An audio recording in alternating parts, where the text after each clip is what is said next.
बारक more पिता पुत्र र पवित्र आत्माको नाउँमा। यसअघि हामीले प्रेरितीय परम्परा भनेको के हो भन्ने विषयमा बातचित गर्यौं। आज यस एपिसोडमा भने हामी पवित्र चर्चको इतिहासभरि प्रेरितीय परम्पराले चर्चलाई कसरी झुटा शिक्षाबाट सुरक्षित राखेको छ भन्ने विषयमा संक्षिप्त रूपमा चर्चा गर्नेछौँ। वर्तमान समयमा तपाईसँग नयाँ करार बाइबल छ र यसैको प्रयोग गरेर तपाईले आफ्नो विश्वासको बचाउ गर्न सक्नुहुन्छ। मानौ तपाई सुरुको चर्चको विश्वासी सदस्य हुनुहुन्छ। सुरुको 4 शताब्दीसम्म चर्चमा नयाँ करार बाइबल थिएन। त्यो बेला तपाईको हातमा नयाँ करार थिएन। यस्तो बेला कोही मानिस ख्रीष्टको नाउँमा झुटो शिक्षा लिएर तपाईको ढोकामा आयो भने तपाईले आफ्नो विश्वासको बचाउ गर्न के गर्नुहुन्थ्यो होला? त्यो बेला चर्चको विश्वासको रक्षा गर्ने एकमात्र हतियार भनेको नै चर्चको पवित्र परम्परा थियो।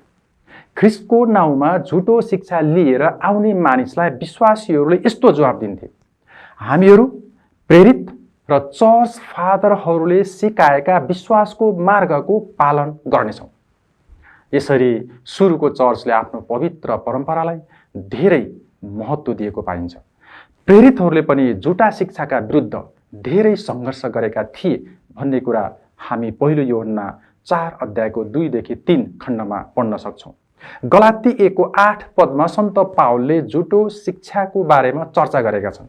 पहिलो थेसलोनिकी 5 अध्यायको 19 देखि 21 खण्डमा सन्त पावलले अगमबाणीको वरदानको जाँच गर्नु भनेका छन्। तिनले यो कुरा दोस्रो कोरिन्थी 14 को 29 पदमा पनि भनेका छन्।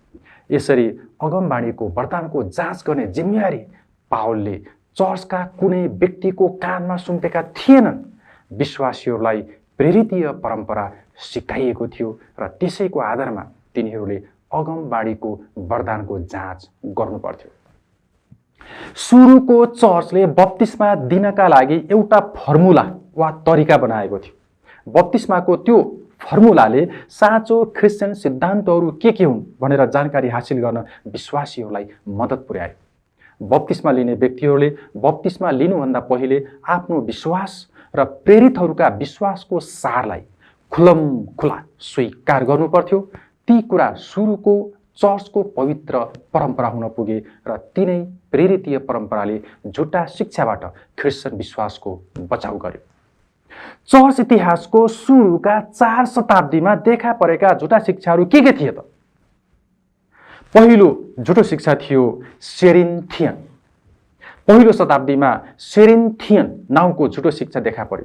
त्यो झुटो शिक्षाको दाबी अनुसार संसारको सृष्टिभन्दा पहिले नै पदार्थको अस्तित्व रहेको थियो। पूर्व अस्तित्व रहेको त्यही पदार्थबाट संसारको सृष्टि गरियो। स्वर्गदूतहरूले संसारको सृष्टि गरे। सर्वोच्च परमेश्वरले संसारको सृष्टि गरेको होइन। सेरिन्थियनहरू यसो पनि भन्थे, येशूले मानिसको रूपमा आफ्नो जीवन सुरु गर्नुभयो। उहाँको बप्तिस्मा हुँदा ईश्वरीय शक्ति ख्रीष्ट उहाँमाथि ओर्लनुभयो र सेवाको काममा उहाँलाई मार्गदर्शन गर्नुभयो र क्रुसमा उहाँको मृत्यु हुँदा त्यो ईश्वरीय शक्ति ख्रीष्टले उहाँलाई छोड्नुभयो। दोस्रो झुटो शिक्षा थियो इबिनाइट। त्यसपछि पहिलो शताब्दीमा नै इबिनाइट नाउँको झुटो शिक्षा देखा पर्यो। यो झुटो शिक्षाले भन्थ्यो येशू कन्याद्वारा जन्मनु भएको होइन, उहाँ योसेफ र मरियमका शारीरिक छोरा हुनुहुन्थ्यो। येशूले मूसाको व्यवस्थालाई राम्रोसँग पालन गरेको हुनाले परमेश्वरले उहाँलाई आफ्नो पुत्र भन्नुभयो अनि उहाँको बप्तिस्माको समयमा उहाँमाथि पवित्र आत्मा आउनुभयो। तेस्रो झुटो शिक्षा थियो ज्ञानवाद अर्थात् नस्टिसिजम। दोस्रो शताब्दीमा ज्ञानवाद नाउँको झुटो शिक्षा प्रबल भयो। चर्चमा त्यसको व्यापक प्रभाव रह्यो। ज्ञानवादका चेलाहरूले क्रिस्चियनहरूलाई झुटा सिद्धान्तहरू सिकाए। ज्ञानवादीहरू भन्थे पदार्थको सृष्टि गर्ने परमेश्वर चाहिँ सर्वोच्च परमेश्वरभन्दा फरक हो। पदार्थको सृष्टि गर्ने परमेश्वरलाई जान्न सकिन्छ तर सर्वोच्च परमेश्वरलाई कहिले जान्न सकिँदैन। यो संसार सिद्ध र आत्मिक छैन अनि ज्ञानवादीहरूले सिकाउने रहस्यमय ज्ञानले मात्र परमेश्वरको साँचो ज्ञान जान्न सकिन्छ र यसका लागि अनिवार्य रूपले ज्ञानवादीहरूका समूहको सदस्य बन्नै पर्छ भन्ने झुटो दाबी गरे। चौथो झुटो शिक्षा थियो मार्सियनवाद दोस्रो शताब्दीमा नै मार्सियनवाद नाउँको झुटो शिक्षा पनि देखा पर्यो। मार्सियनहरू भन्थे पुरानो करारको परमेश्वर र नयाँ करारको परमेश्वरका बीचमा फरक छ अनि येशूको शरीर साँचो रूपले मानवीय शरीर थिएन भन्ने झुटो दाबी उनीहरूले गरे। पाँचौं झुटो शिक्षा थियो नोवान्टियन। तेस्रो शताब्दीमा नोवान्टियन नाउँ गरेको व्यक्तिले झुटो शिक्षा सिकायो। उसको समूह कठोर रूपले व्यवस्थावादी थियो। नोवान्टियनहरू भन्थे कुनै कुनै अत्यन्तै खराब पाप कहिल्यै क्षमाउन सक्दैन। छैठौं झुटो शिक्षा थियो सबेलियनवाद। तेस्रो शताब्दीमा नै अर्को सबेलियनवाद नाउँको झुटो शिक्षा देखा पर्यो। सबेलियनवादीहरू भन्थे परमेश्वर तीन अलग व्यक्ति होइन तर एक व्यक्तिपछि अर्को व्यक्ति आएको हो। सातौं झुटो शिक्षा थियो एरियनवाद अर्थात् एरियसले फैलाएको झुटो शिक्षा। चौथो शताब्दीमा एरियस नाउँका प्रेस्बिटरले नेतृत्व गरेको सबैभन्दा नराम्रो झुटो शिक्षा प्रबल भयो। त्यसले पवित्र चर्चलाई नाश गर्नै लागेको थियो। एरियनवादीहरू भन्थे पुत्र येशू परमेश्वर होइन, उहाँ पिताको बराबरी पनि होइन, उहाँमा पिताको स्वभाव नै थिएन। यसरी सुरुका 400 वर्षसम्म त पवित्र चर्चमा झुटो शिक्षा र सतावटको डढेलो नै सल्केको थियो।